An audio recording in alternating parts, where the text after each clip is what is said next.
they have essentially said that this is the only way, this will be the only way to prove you have legal identity. And so if you don't participate in that system, as far as the state or the private sector is concerned, you don't exist.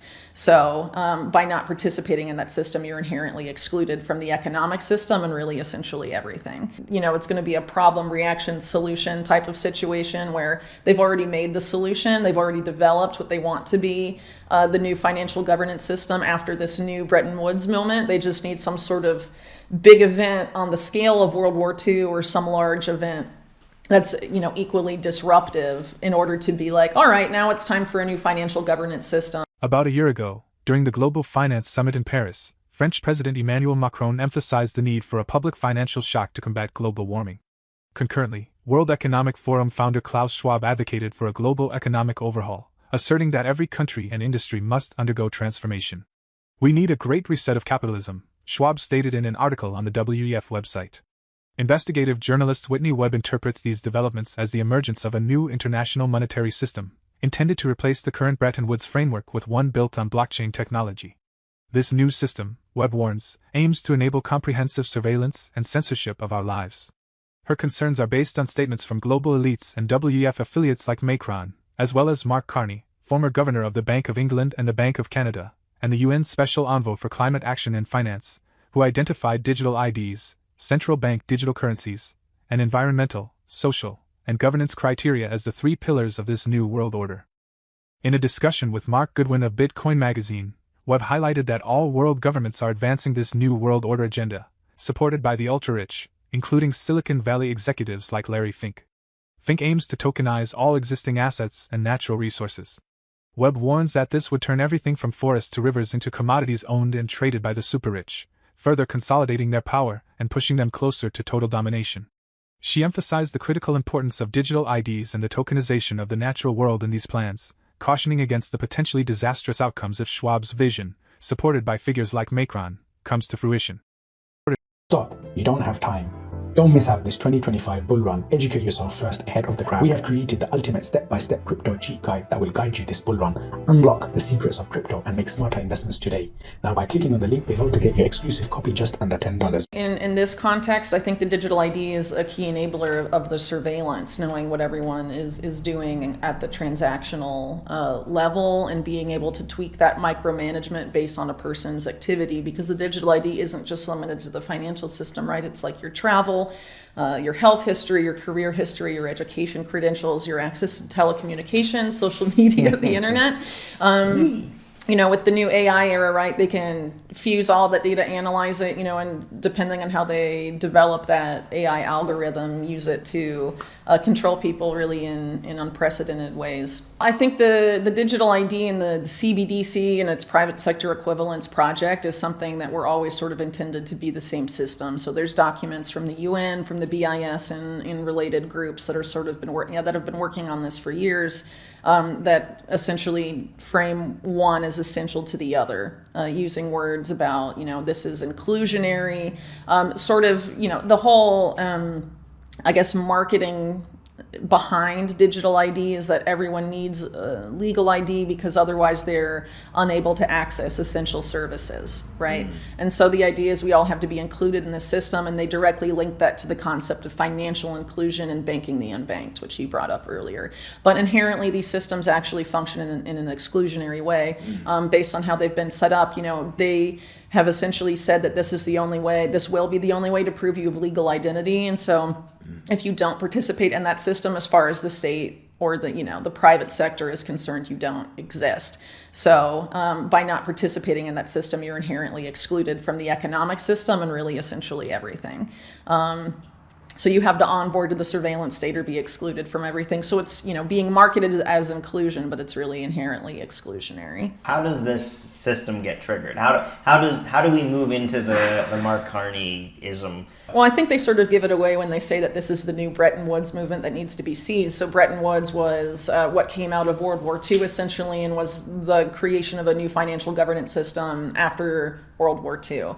And this is essentially an effort to create a new financial governance system that was announced well before any sort of crisis like that, but it's probably going to need a crisis of that level to be implemented and to convince people to onboard at scale. And if you subscribe to the theory that all wars are bankers' wars, which there is plenty of evidence to support that, I would say, that seems to suggest that perhaps, this is the it's going to be a problem reaction solution type of situation where they've already made the solution. They've already developed what they want to be the new financial governance system after this new Bretton Woods moment. They just need some sort of big event on the scale of World War II or some large event that's, equally disruptive in order to be like, all right, now it's time for a new financial governance system after this big event like they did after World War II. Mm-hmm.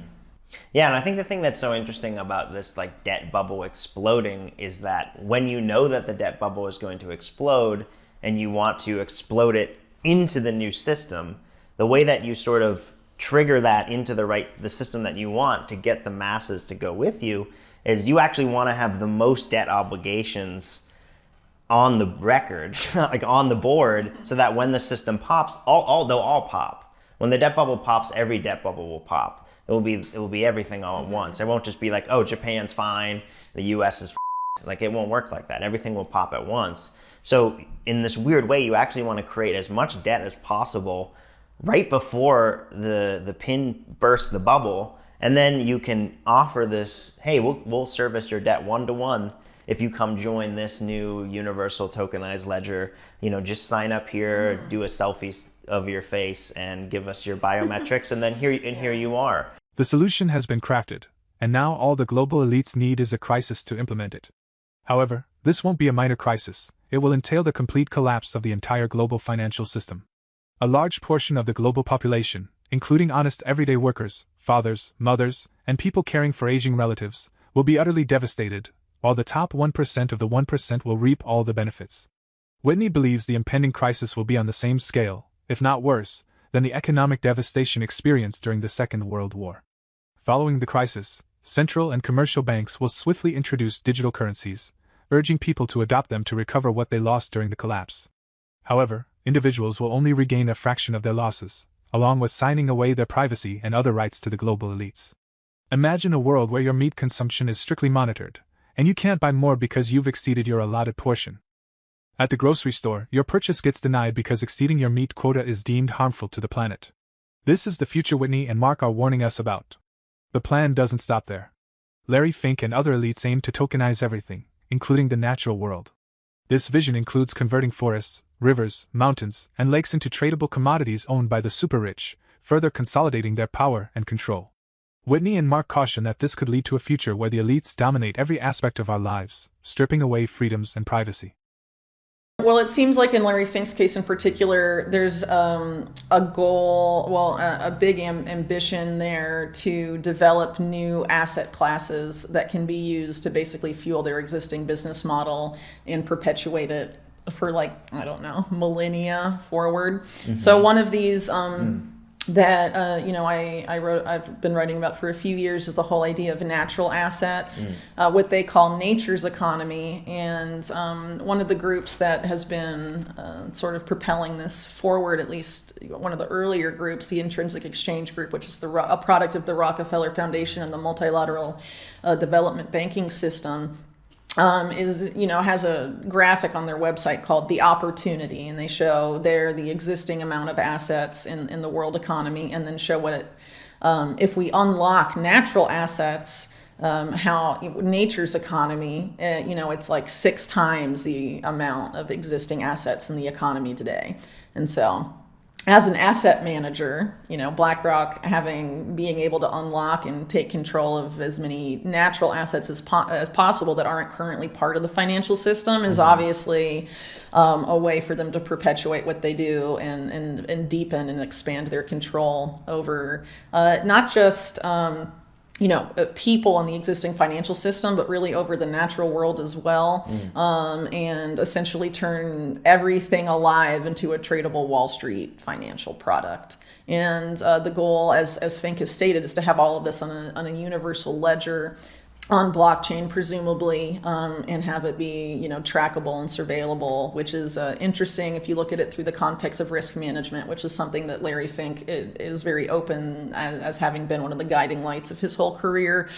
And so by having it all surveillable and automated in a sense, he's able to have his risk management AI thing, Aladdin, sort of exercise control over it in unprecedented ways, I think, for their benefit. And then, of course, a lot of what's happening now as we're moving into this new financial governance system is the push to change all of the infrastructure towards this, quote unquote, green a green model, I guess, or decarbonization, right? Which is, of course, interface with the global carbon market, but not necessarily so, like it doesn't have to be. But the push is obviously to create a bunch of new infrastructure all over the world, and Blackrock is positioning themselves to be one of the key players in that space. They acquired, I think they're called GIP, one of the biggest infrastructure, developers in the world. And I think one of their top guys at Davos just a few months ago was talking about how they're betting really big on infrastructure going forward, and it's going to be one of the biggest investment opportunities of the next several decades, actually.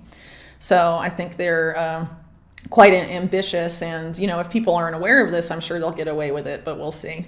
One of the things too about the natural asset thing, at least as far as the natural asset corporation model is concerned, is that you literally just go into a forest or you go to a river or lake and you identify the natural asset, and then at no cost to you, just after identifying it, you issue shares in the natural asset, a lake, a forest, whatever, and then you sell those shares to sovereign wealth funds, asset managers, whatever, and then you have an IPO and generate all this money. I mean, it's literally just pointing out something outside and being like, this is mine, I'm going to fractionalize it and sell it to people, and you're producing money in like, out of thin air, right, essentially. Yeah. And you're able to do that. I mean, the natural world is vast and huge, and they're doing this, they're financializing it all as framing it as the only way to save the planet. Right. But really it's the only way for them to save their insane debt racket. In their joint February article titled Tokenized,